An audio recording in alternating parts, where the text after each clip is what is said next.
Hi welcome back to Excel skill corner. നമ്മളിന്ന് discuss ചെയ്യാൻ പോകുന്നത് പെർസെൻറ്റേജ് കാൽക്കുലേഷൻ ഇൻ എക്സലിന് ഡിഫറൻറ്റ് സിനാരിയോ. എങ്ങനെ നമുക്ക് പെർസെൻറ്റേജ് കാൽക്കുലേറ്റ് ചെയ്യാൻ പറ്റും? കാരണം നമ്മൾ സാധാരണ കാൽക്കുലേറ്ററിൽ ചെയ്യുന്ന പോലെ നമുക്ക് എക്സലിൽ ചെയ്യുമ്പോൾ കുറച്ച് വ്യത്യാസങ്ങളുണ്ട്. അതെങ്ങനെ കാണാൻ സാധിക്കും? ഇപ്പോൾ എക്സാമ്പിൾ എനിക്കൊരു എമൗണ്ട് പെർസെൻറ്റേജ് കണ്ടെത്തണം. ഇപ്പോൾ 1000 റുപ്പീസിൻ്റെ 14.5% കണ്ടെത്തണമെങ്കിൽ 14.5 മൾട്ടിപ്ലൈ ചെയ്തിട്ട് പെർസെൻറ്റേജ് സിമ്പിൾ ടൈപ്പ് ചെയ്യാം. ഇപ്പോൾ നമുക്ക് സാധാരണ കമ്പ്യൂട്ടറിലൊക്കെ Shift+5 ക്ലിക്ക് ചെയ്ത് കഴിഞ്ഞാൽ നമുക്ക് അതിൻ്റെ പെർസെൻറ്റേജ് സിമ്പിൾ അവിടെ കിട്ടും. ഇവിടെ അപ്പോൾ നമ്മൾ 2000 ടൈപ്പ് ചെയ്യുകയാണെങ്കിൽ ഓട്ടോമാറ്റിക് 290 കിട്ടും. ഇനി അതേപോലെ മറ്റൊരു ഓപ്ഷൻ എപ്പോഴും നമുക്ക് വരാമെന്ന് വെച്ചാൽ ഒരു മാർക്കറ്റിംഗ് ലെവൽ വരുമ്പോൾ ടാർഗറ്റ് ഉണ്ടാവും, അച്ചീവ്മെൻ്റ് ഉണ്ടാവും. ഇപ്പോൾ എത്ര പെർസെൻറ്റേജ് അച്ചീവ് ചെയ്തെന്ന് അറിയാൻ വേണ്ടി നമുക്ക് എപ്പോഴും കൺഫ്യൂഷൻ ക്രിയേറ്റ് ചെയ്യുന്ന ഒരു ഫോർമുലയാണ്.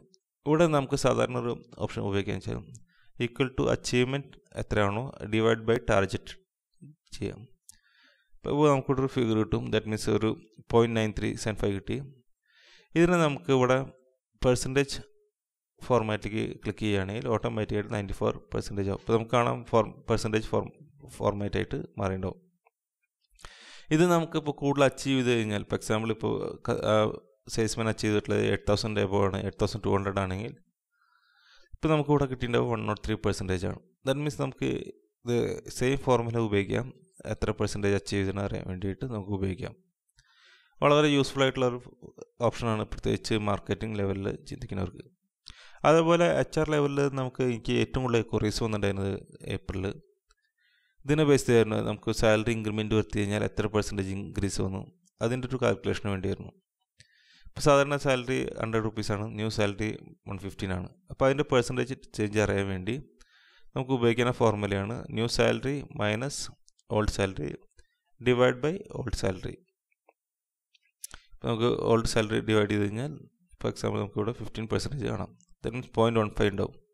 ഈ 0.15നെ നമ്മൾ പെർസെൻറ്റേജ് ഫോർമാറ്റിലേക്ക് കൺവേർട്ട് ചെയ്യുമ്പോൾ 15% നമുക്ക് കാണാം.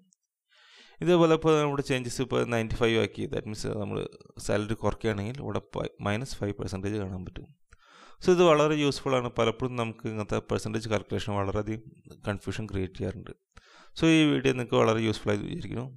അതിൻ്റെ ഒപ്പം തന്നെ നിങ്ങൾക്ക് കൂടുതൽ എക്സലിൻ്റെ കൂടുതൽ ടിപ്സ് ആൻഡ് ട്രിക്സും അതുപോലെ കൂടുതൽ ഐറ്റംസ് കിട്ടാൻ വേണ്ടി നമ്മുടെ ബ്ലോഗ് വിസിറ്റ് ചെയ്യുക. അതേപോലെ നമുക്ക് കൂടുതൽ എക്സലിനെ കുറിച്ച് കൂടുതൽ പഠിക്കാൻ താല്പര്യമായിട്ട് നമ്മുടെ യൂട്യൂബ് കോഴ്സ് എൻറോൾ ചെയ്യാം. പിന്നെ അതുപോലെ ടിപ്സ് ആൻഡ് ട്രിക്സ് കിട്ടാൻ വേണ്ടി എക്സലിൽ ഒരുപാട് ടിപ്സ് ആൻഡ് ട്രിക്സ് കിട്ടാൻ വേണ്ടി നമ്മുടെ യൂട്യൂബ് ചാനൽ സബ്സ്ക്രൈബ് ചെയ്ത് കഴിഞ്ഞാൽ നിങ്ങൾക്ക് ഒരുപാട് ടിപ്സ് നമുക്ക് ലഭിക്കുന്നതായിരിക്കും. Okay, all the best, bye, see U.